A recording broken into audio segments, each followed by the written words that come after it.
There are about 13,500 residents of Cabrini-Green. 2/3 of them are under the age of 18. We asked one of them to show us around. I'm Derek Barnett, nicknamed Toe Man, from the Cabrini-Green housing project. Boy, they really wrecked this place, man.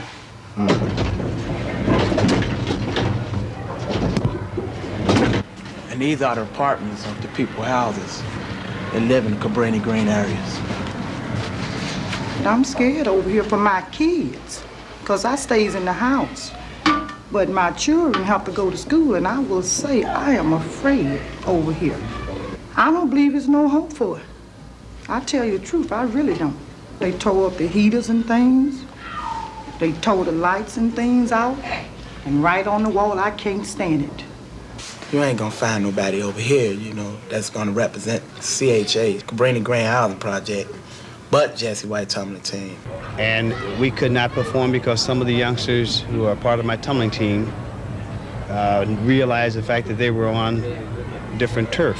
We almost got our head busted over there. Tell me about it. Gangbangs.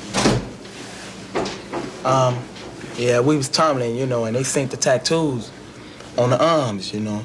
And Frank, you know, he used to be whatever, you know, and got all this stuff on his arm. So, and that was the first one they went to was Frank, you know. And so they was finna get Frank, and they got to looking at me, got to doing all that old crazy junk, you know. And so if it weren't for Mr. White, that they would've got us, straight up. So Mr. White, he saved us about 2 or 3 times, huh? Yeah. At the shows. 2 or 3 times. I don't know what's up, you know.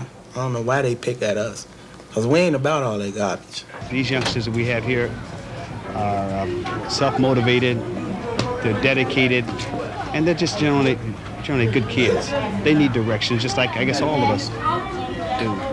The bottom line is this, they're good people. Most of them are on public aid, and they come from a single family situation where, you know, you only have the mother in the household. You have a lady with 12 kids or 10 kids or whatever the number may be, trying to raise them on almost nothing. And you're talking about $425 a month. You try living on $425 a month and raise 7 or 8 kids. And you find it to be it's a difficult task. It's just like a concentration camp. Okay, when it was real cold in January, we didn't have no heat. My whole living room flooded. My boys' room is flooded. That's what Janie got all them sheets and things up over on one door. We didn't have we like to froze up in here. I called to the mayor's office. I called everywhere. They still didn't do nothing. The elevator stayed out a month. We had to walk up to the 14th floor for a month. Walk up the stairs. People be scared to walk up when the elevators broke because all the hallways be dark. Everybody's scared. We just too close to each other, that's all. Everybody had to get the weight off their shoulders. Yeah. Well, did it change when the mayor moved here? Yeah, it got some better. It did for a while, but then after she moved on and the police force and everything moved out, it went to getting back bad again. I know, because I can't send my 2 sons to Jules. I have to go myself, me and my daughters, because when I send my kids out here, they get beat on. My 15-year-old and my 16-year-old, they get beat on. And I'm scared to send them out there because they can get killed now. And I'm just scared of it. It seemed like, you know, we just locked in, you know, only one person got the key, only one person can get out like that. That's how it make me feel, you know, it don't seem right to me. Some of these boys around here ain't doing anything. They be harassing them, you know.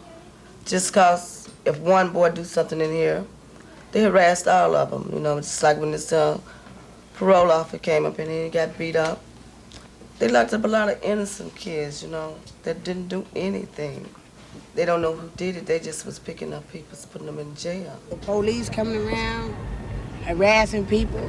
They even search old ladies around here. They started that. They search little dudes, you know. Instead of looking in on the people who did some records, you know, trying to find out who do the stuff, they don't try to do that. They just mess with everybody. Only thing I seen Matt Byrne do when she moved in, they stopped killing up these kids and things. And she stayed in there a while, and then she left, I don't see no different in myself. To me, she ain't did nothing for her, you know. I don't think she did it. I think the police did it, you know. Because when she moved in there, it seemed like more people was getting killed than me. Really? Yeah. Because she ain't did nothing, you know. Really, the police did it. By them moving the police over there in that district. Them niggas ain't gonna be able to budge now.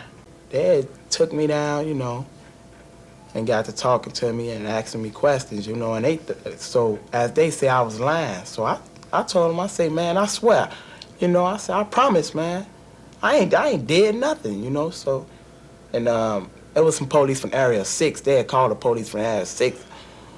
And man, he just grabbed me and got to choking me and slapping on me like, you know, I was a gangbanger or something. Because that's what they thought I was, you know. And this police called named Officer Brown, he told him, you know, I wasn't about that. He told him I was on the tumbling team. I was cool. You know, Officer Brown, you know, he know Mr. White. And me and Officer Brown, we real cool, you know. The bottom line is this. Do you want the gangs to run it? Or would you rather have the police run it? And they said, well, we don't want our kids harassed, whether it be by the police or by gangs. She'd say, my kid would go from here to Jewel Food Store.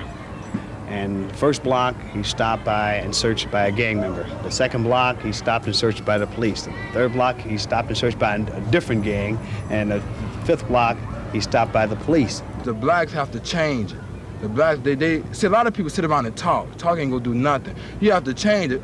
People can go for many years over here probably talking about Jane Byrne ain't doing this, the white people taking over. You have to change. If you want to see a change, the people have to change it. So I mean, the black youth gonna have to change everything. The black generation coming up now, the ones who most are locked up in jail, and the ones that's out here, they gonna have to change. They got to change it for the younger blacks that's coming up. All the blacks come together as one, you know, instead of fighting each other and killing up each other. So, you know, it'd be a better place to be. Instead of everybody fighting each other, like we can have some peace and we can walk where we want to walk and everybody else can too. Instead of being restricted to one place, we have to stay over here all the time. We can't go, you know, over nowhere else or to a different part of the projects. If you go in the wrong place, you might get killed or hurt or be in critical condition, anything. You never know. I would like to see some jobs come to us. Where we all can make money, get off aid, and just live like we want to live. Because see, right now we all struggling. We're struggling for money, food, and everything else. So that's what I would really like to see. Well, I just want them to be a success in life. And that would come from going to school, getting the best education possible, and instead of being a tax eater, become a taxpayer, and get married, raise a family, and contribute a lot to society. And that's what I'd like for them to be. But I do hope that some of these youngsters will go off to college, major in physical education, or major in whatever area that they'd like to major in, come back into this community and do some of the things that I've done in trying to help to uplift the lives of these youngsters. I'm starting off by getting my own 2 tumbling teams. So I'm gonna be a gymnastic instructor. So I won't be tumbling in 5 years, but I will be teaching. And I have another career on the side to do whatever I want to do with. Well, myself, 5 years from now, I look around the community and see a lot of young dancers, you know. And I'll be saying to myself, you know, they can really dance, you know, and I can too. So I would rather, you know, like teach children the ways of dance, you know, how to dance, know how to get in the groove with their body, make everything move at the same time. 5 years from now, electrician, because I kind of like, you know, play with sockets and TV. So I go to trade for that. So 5 years from now, that's where I might end up being an electrician. For now. That's for now. Me? I want to be a disc jockey for WLUP. Or professional gymnast. I'd like to be a professional basketball player in about 5 years. professional gymnast. That's about it. I would like to be like a professional basketball player. You know, like Dr. J. Magic Johnson now. Yeah, that's what I like to be, you know, 5 years from now. Well, 5 years from now? I'm gonna tell you, I don't really know. Hope to still be living.